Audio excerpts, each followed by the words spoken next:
திருவண்ணாமலையில் பாட்டாளி மக்கள் கட்சியின் தமிழ்நாடு உழவர் பேரியக்க மாநில மாநாடு நடைபெற்றது. திருவண்ணாமலை மாவட்டத்தில் பாட்டாளி மக்கள் கட்சியின் தமிழ்நாடு உழவர் பேரியக்கத்தின் மாநில மாநாடு நடைபெற்றது. தொடர்ந்து இம்மாநாட்டில் தமிழ்நாடு உழவர் பேரியக்கத்தின் நிறுவனரும் பாட்டாளி மக்கள் கட்சியின் நிறுவன தலைவருமான டாக்டர் ராமதாஸ் கலந்து கொண்டு தமிழ்நாடு உழவர் பேரியக்கத்தின் கொடியை அறிமுகப்படுத்தி கொடியை ஏற்றி மாநாட்டை துவக்கி வைத்து சிறப்புரையாற்றினார்.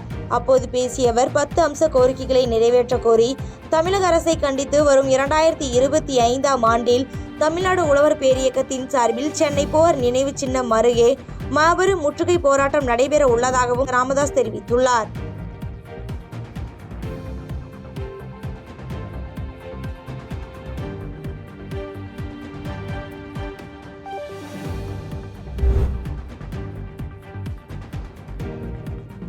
நாகையில் மத்திய அமைச்சர் அமித்ஷாவை கண்டித்து மனிதநேய மக்கள் கட்சி சார்பில் கண்டன ஆர்ப்பாட்டம் நடைபெற்றது. சட்டமேதை டாக்டர் அம்பேத்கர் குறித்து நாடாளுமன்றத்தில் சர்ச்சைக்குள்ளான கருத்தை தெரிவித்த மத்திய உள்துறை அமைச்சர் அமித்ஷாவை கண்டித்து நாகப்பட்டினம் அபிராமி அம்மன் சன்னதி வாசலில் மனிதநேய மக்கள் கட்சி சார்பில் கண்டன ஆர்ப்பாட்டம் நடைபெற்றது. மேலும் இந்த ஆர்ப்பாட்டத்தில் அமித்ஷா மன்னிப்பு கோர வலியுறுத்தியும் அவர் பதவி விலக வலியுறுத்தியும் மத்திய பாஜக அரசை கண்டித்தும் கண்டன முழக்கங்களை எழுப்பினர். இந்த ஆர்ப்பாட்டத்தில் தலைமை பிரதிநிதி AM ஜபருல்லா, மாவட்ட தலைவர் OS இப்ராஹிம், நகர கிளை நிர்வாகிகள், உறுப்பினர்கள் உள்ளிட்டோர் கலந்து கொண்டு அமித்ஷாவுக்கு எதிராக கோஷங்களை எழுப்பினர்.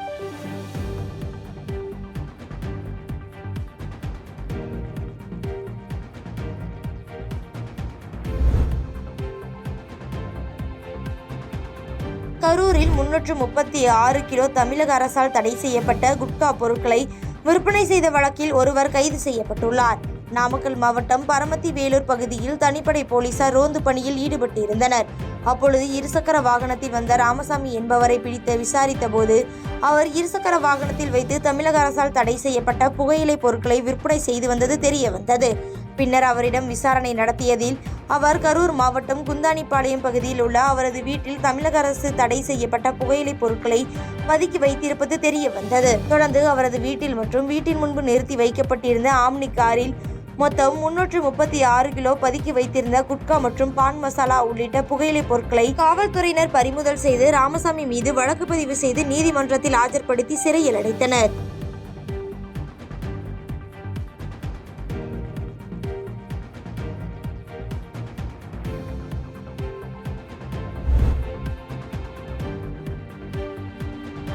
மழை வேண்டி காசியில் நடப்பது போன்ற பாலார் நதிகளுக்கு புஷ்பகரணி சிறப்பு பூஜை சிறப்பாக நடைபெற்றது.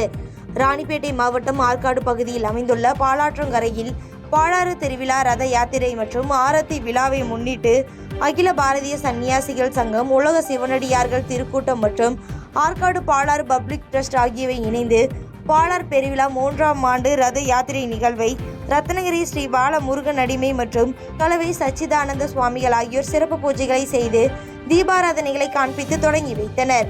மேலும் நதிகளை பாதுகாக்கவும் புனிதப்படுத்தவும் வலியுறுத்தி வேப்பூர் பொன்னியம்மன் கோவிலில் உள்ள ஸ்ரீ கங்கை அம்மனுக்கு சிறப்பு யாக பூஜை நடைபெற்றது.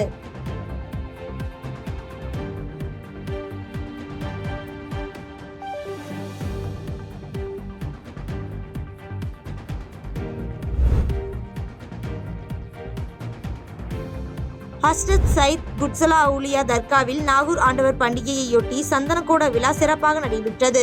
ராணிப்பேட்டை மாவட்டத்தில் ஹஸ்ரத் அவுலியா தர்காவில் நாகூர் ஆண்டவர் பண்டிகையை முன்னிட்டு விழாவின் முக்கிய நிகழ்வான சந்தனக்கூட திருவிழா வீதியில் வான வேடிக்கையுடன் சந்தனக்கூடத்தை குதிரை வாகனத்தில் வைத்து வீதிகளின் வழியாக ஊர்வலமாக புறப்பட்டு தர்காவை வந்தடைந்தனர்.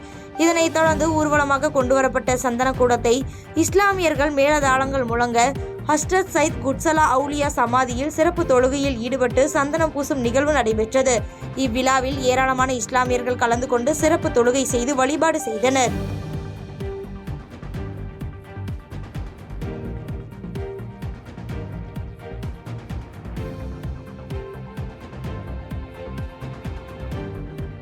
பாதகம் செய்பவரை கண்டால் நாம் பயங்கொள்ளலாகாது பாப்பா.